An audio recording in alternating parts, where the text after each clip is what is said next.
तक भी हमने छुपाने की कोशिश की थी ना। क्या फायदा हुआ फैसल? आखिर आशिर को सब पता चल गया ना।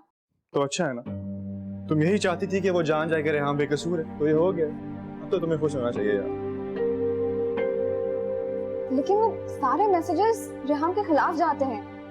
आशिर को पूरा सच जानने का हक है। पूरा सच? पूरा सच जान के वो रेहान को तो माफ कर देगा, पर तुम्हें माफ नहीं करेगा।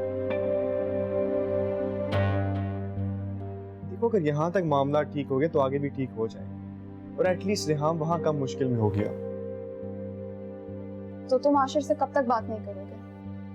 अब तक तो वो जान चुका है कि हम उससे जानबूझकर बात नहीं कर रहे। मैं उससे बात करनी, कब करनी है, कैसे करनी है, वो तो मुझ पे छोड़ दो, उसकी फिक्र मत करो। ओके?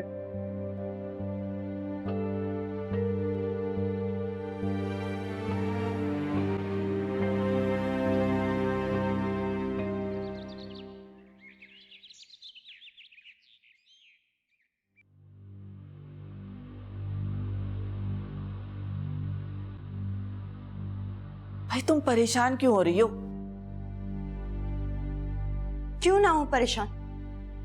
आशिर रात को कब आता है, सुबह कब ऑफिस के लिए निकलता है, कुछ पता नहीं है मुझे। वो रेहान, वो अभी तक इस घर में मौजूद है।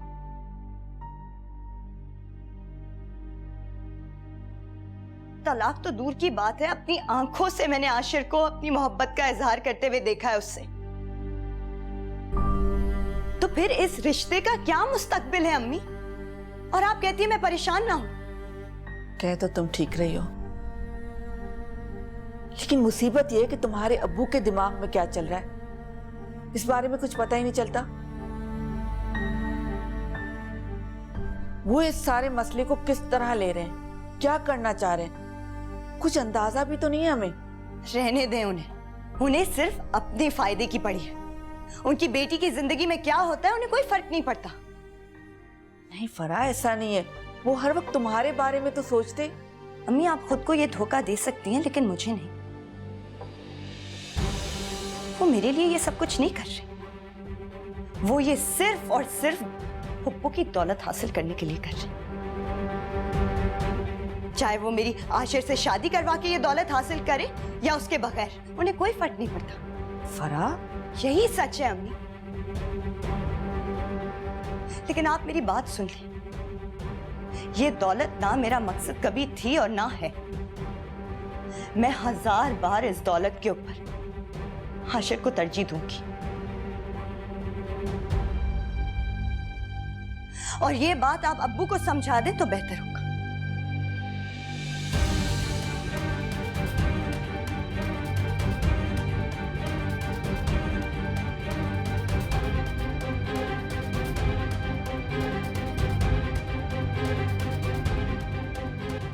उन आंखों में अपने लिए इस कदर शदीद नफरत देख लिया आप अभी के कि समझ नहीं आ रहा इस जज्बे को क्या नाम दूं।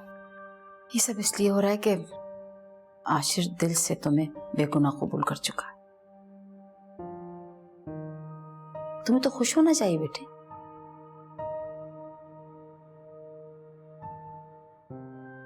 जरूर खुश होते आप अभी, अगर आशिर के चेहरे पे बेचैनी ना देखती। ये बेचैनी तो फितरी है,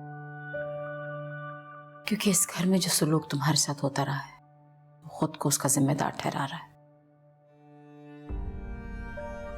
जो कि किसी हद तक ठीक भी है। वो नादिम है अपने किए पे। आप अभी मुझे बेटे खुदा का शुक्र अदा करो कि वक्त तुम्हें बेगुनाह साबित कर रहा है। सब ठीक हो जाएगा इंशाअल्लाह ताला, सब ठीक हो जाएगा। इतनी बार उम्मीद टूटी है आप अभी कि अब उम्मीद लगाने से डर लगता है। चीजों को बहुत पास होते हुए भी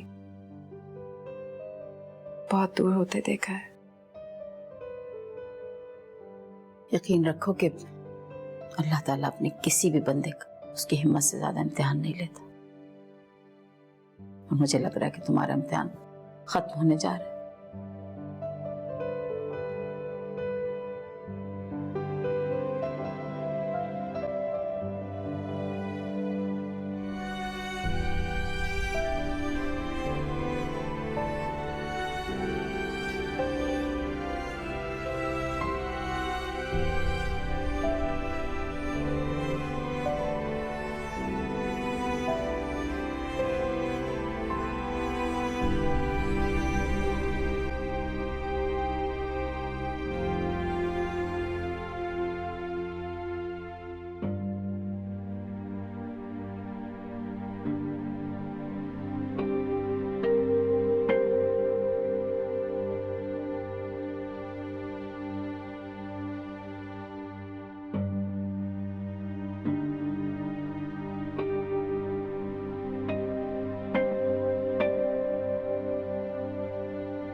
मैंने तुम्हें कहा था आशिर कि हमें समय मत घसीटो। घसीट नहीं रहा हूं, मदद मांग रहा हूं। कैसी मदद आशिर?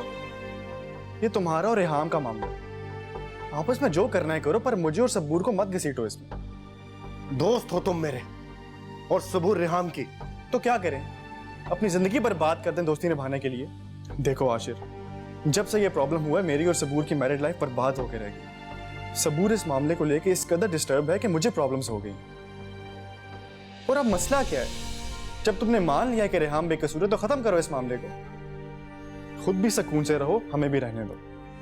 आशिर, आज के बाद मुझे फोन मत करना। मैंने जो कहना था कह दिया। फैसल,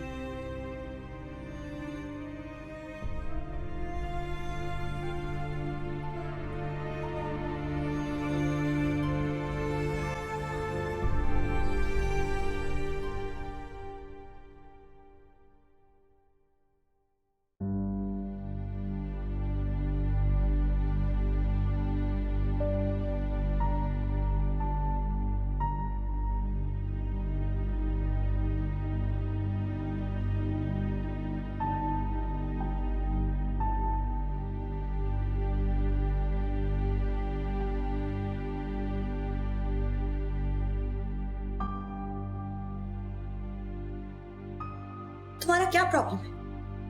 यहां से चली क्यों नहीं जाती तुम? कितना बर्दाश्त करोगी? हम तुम पे जुल्म कर करके थक गए, तुम सह के नहीं थकी अभी तक। हाथ जोड़ रही हूं मैं तुम्हारे सामने, प्लीज प्लीज यहां से चली जाओ। अब शायद भूल गई है फरा, मैं यहाँ अपनी मर्जी से नहीं आई थी और ना ही अपनी मर्जी से जा सकती हूँ।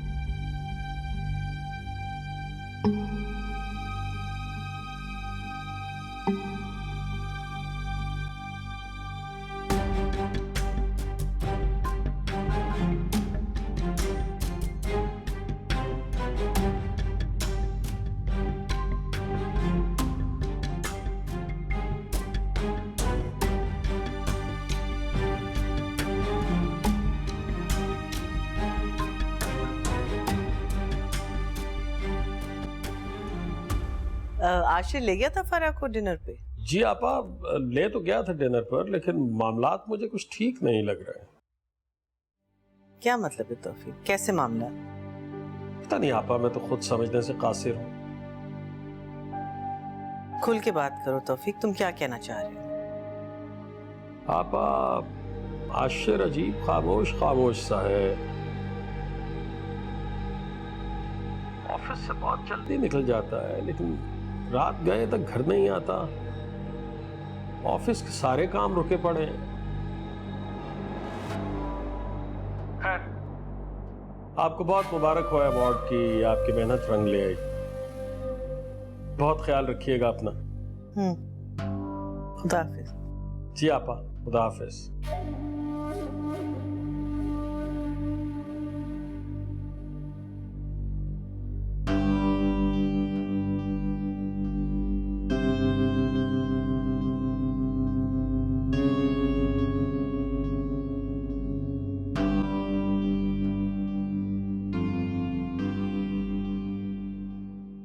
आप बैठे, मैं अम्मा को बताती हूँ कि उनके दामाद आए हैं।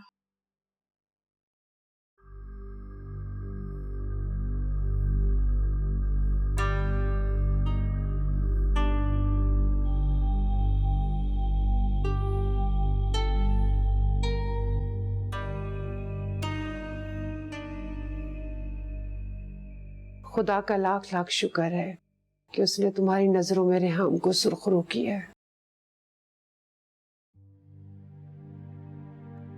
आंटी, रेहाम तो अपने उस कजन से शादी नहीं करना चाहती थी, फिर क्यों, कैसे? और कोई रास्ता ही नहीं बचा था बेटा। तुमसे शादी करने से इनकार करने के बाद मेरे जेठ रेहाम और मुनीर की शादी करवाना चाहते थे, लेकिन रेहाम के अब्बा जानते थे कि मुनीर और रेहम का कोई जोड़ नहीं है, इसीलिए वो बात को टाल रहे थे। अदन के मुतालिक रेहम और सबूर की गुफ्तगू सुनकर मैं डर गई थी। मेरे ही दबाव में आकर रेहम ने मुनीर से शादी के लिए हामी भर ली।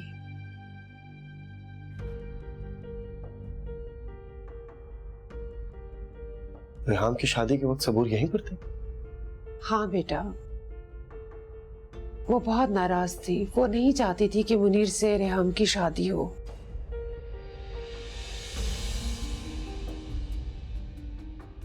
मेरे सामने भी कई बार मुज़ाहमत की। शादी पे तो नहीं आई, मेहंदी पर आई थी।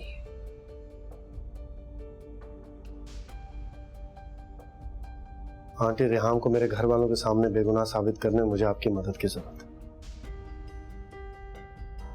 क्योंकि मेहंदी वाली रात को ही आखिरी बार रेहाम और अदन के दरमियान मैसेजेस पर बात हुई थी। ये कोई 10 बजे के करीब का वक्त था।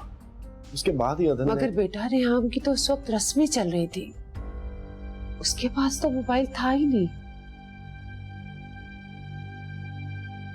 तो उसका मोबाइल किसके पास था?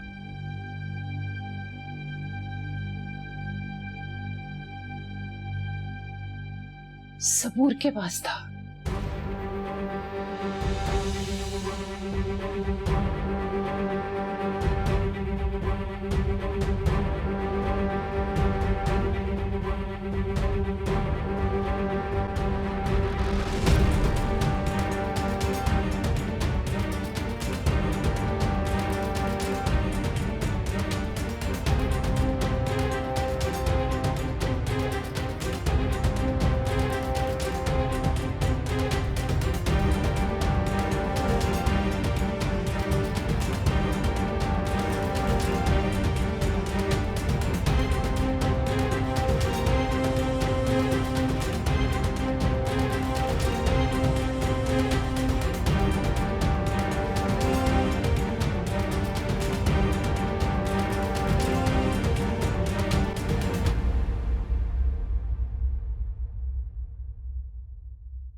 आशिर यहाँ क्यों आया था? वो ये बताने आया था कि मेरी बेटी बेकसूर है, उसकी भाई की खुदकुशी में उसका कोई कसूर नहीं। वाह, हमारी इज्जत का जनाजा निकालने के बाद ये बात पता चली है उसे। तुम्हारी इज्जत? तुमने इज्जत समझा ही कहाँ था, वरना उसकी इज्जत की हिफाजत करते। मुझे आपका लेक्चर नहीं सुनना है। दोबारा आशिर यहाँ ना आए। आज खुद आए, कल को रेहाम को लेकर आ जाएगा। अब तो अपनी आंखों पे से पट्टी उतार दो। किस बात की उसे सजा दे रहे हो जबकि उसका कोई कसूर भी नहीं है? उसके कसूरवार या बेकसूर होने से हमें कोई फर्क नहीं पड़ता। इस दुनिया के सामने जो हमारी बेइज्जती होनी थी वो हो चुकी है। रेहाम से ना हमारा कोई ताल्लुक था और ना है।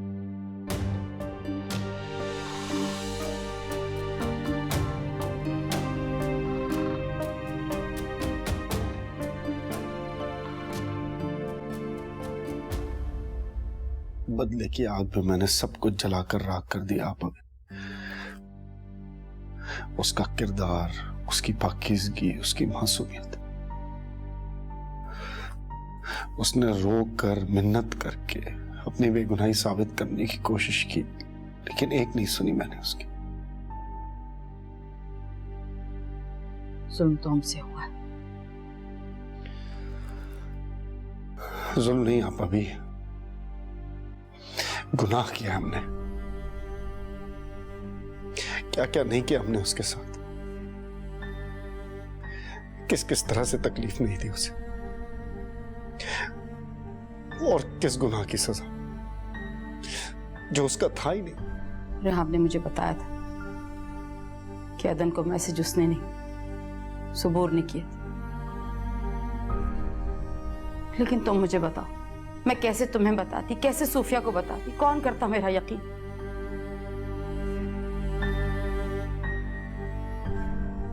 मैं तो पहले ही उसकी तरफदारी करके घर भर के सामने मुजरिम बन चुकी हूं। लेकिन खुदा का शुक्र है कि तुम उसकी बेगुनाही तक खुद पहुंचे। अल्लाह ताला ने उस बच्ची की मुश्किल आसान कर दी।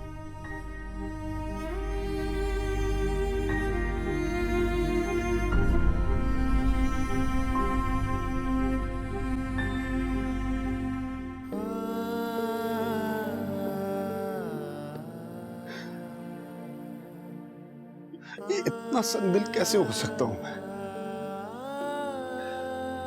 कि जिससे मोहब्बत का दावा करता था उससे एक ही लम्हे में नफरत कर बैठा। आशिर,